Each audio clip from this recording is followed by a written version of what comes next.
What is up, YouTube? What's up, preppers?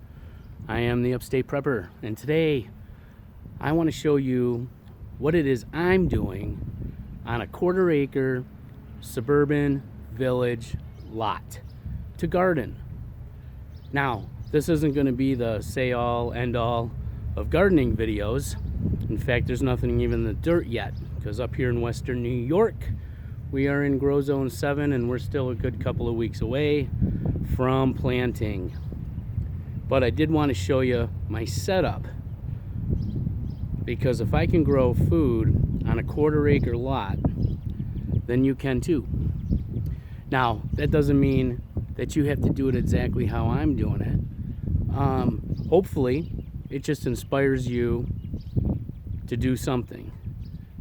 Now, if you haven't started growing anything as of yet, I think this summer is definitely the time to get started. Come next summer, you will be very happy that you did. So with that, I'm going to give you a real quick tour of some of the things that I have going on.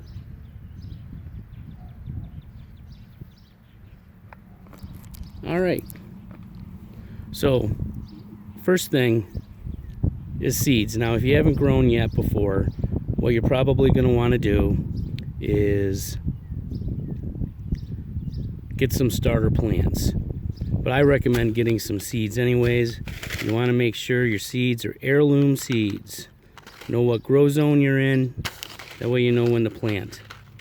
Now, I do have some stuff started, but a lot of things that I'm planting this year don't require starters to be started indoors. They just, seeds go right in the ground at the right time, which is, for where I'm at, right around June 1st, maybe a little sooner if the weather holds on. May is a funky month. We could get a frost at any time. In fact, it could snow up in Western New York during the month of May. It did last year and it did the year before. Make sure you have some things that you like. This is the seed vault. This will be going back inside. Once I'm done with the seeds, we'll put an oxygen absorber back in there. It'll seal back up. All the oxygen will go and it'll sit until next year. This, for me, is life. And it's just full of seeds after seeds after seeds. Now, something that you can do for a little fertilization: coffee grounds and eggshells. I dump that in my dirt, mix it in, makes it a little better. This is going to be an experiment this year. I noticed the material that's made out of this dog food bag is basically the same material that's in my topsy-turvies and my grow bags. Now, the grow bags are definitely a lot thicker quality, but it's about the same for the topsy-turvy bags. So I'm going to experiment with this. I'm going to turn it into a grow bag, and I'm going to put something in it, and I'm going to see if it works. And we'll find out together how that works. Now, over here I've got a couple of topsy-turvies hanging on the deck, along with a few pots. I like to keep the umbrella up. So I'll move my pots this way. That way they're getting more benefit out of the sun. More benefit out of the sun.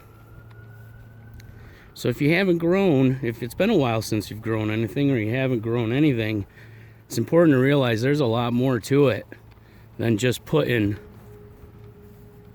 seeds in your yard and thinking that you're going to have food. It actually requires a little bit of work. This bed we still have got to work on a little bit, get some more fresh dirt. I got to bust that up a little bit. Little green onion coming up. Caught those with the lawnmower. But we'll get that all straightened out and nice. This one's ready to roll. So that's 2 beds. That one's 4x8. This one's 4x7, I think. And what we're going to do here is, I've got 4 topsy-turvies. We'll have tomato plants in there. Underneath will be, I believe 10, might be 10 to 12 grow bags. We'll have them a little bit off to the sides so that there's plenty of room for the tomato plants to grow down and the potatoes to grow up. And these will be, these will have potatoes in them also, these bins. So this takes up very little room. Not a whole lot of room gets taken up for this stretch. And then over right at the deck, we have that going on. And this flower bed, I'll plant some herbs and stuff in there. Some basil or something that'll grow nice. And then over on this corner of the lot,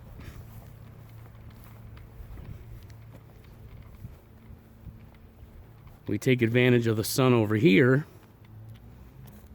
And we've got another bed. Another bed. I had to repair that bed. I finished repairing it. It's back down. I do got to fill it with dirt. We've got 3 more bins, which will be potatoes, right here. We have bins here. Another bed, another 4x8 bed. These are all ready to roll. And then we have 9 bins here. These will all be sweet peppers. I had the sweet peppers over there. In fact, they were hanging in the topsy-turvies along with some spices and herbs and stuff like that. They didn't do well last year. What I learned, and this is going to be my 4th year in a row of growing, and what I learned is green peppers and sweet peppers, they don't like to be really with other things. They like to be by themselves. And that's what I mean by there's a lot more than just dropping a seed. It takes a while to learn anything, really. Like I said, this is my 4th year and I'm still learning. And each year I learn a little bit more from what I'm doing. So there's going to be a learning curve. If you're trying to grow food on a dime, there's a learning curve, and it's going to take you a little bit of time to get acclimated with what you're doing and when to do it. So I've got some water catchment here.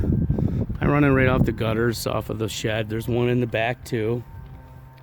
And I've even got a couple of bins set up, catch some rainwater off of there. I get enough rainwater. I can water the gardens. Now you can't drink that. That's coming off of a asphalt shingled roof. So you would never really want to drink that. That'd have to be filtered, treated, boiled. Boy, it'd have to go through the whole gamut and able to touch that water, because there's chemicals and everything else, fiberglass. It's just not drinkable. But it works great for the gardens. And I could always unhook some gutters if I needed to and get more water. It cuts down on what I have to use the hose. And of course there's fluoride in the water. Plants don't love that as much. So it really cuts down what I need to do, use the hose for. Saves me money on the bill, and plants do a little bit better from it. So guys, that's where we're at. That's my setup. Doesn't have to be yours, but I hope that I've shown you can grow some food on just as little as a 1/4 acre lot. I've got five beds.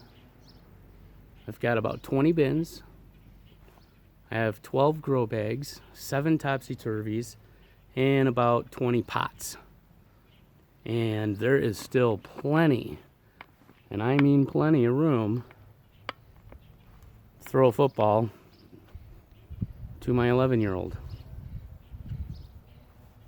You guys, I hope I've inspired you to at least throw some pots somewhere. I know if you live in an apartment, maybe you have limited room, you can still throw a couple pots down, grow a tomato plant, grow a green pepper plant, and at least see what it is you need to do in order to grow that plant.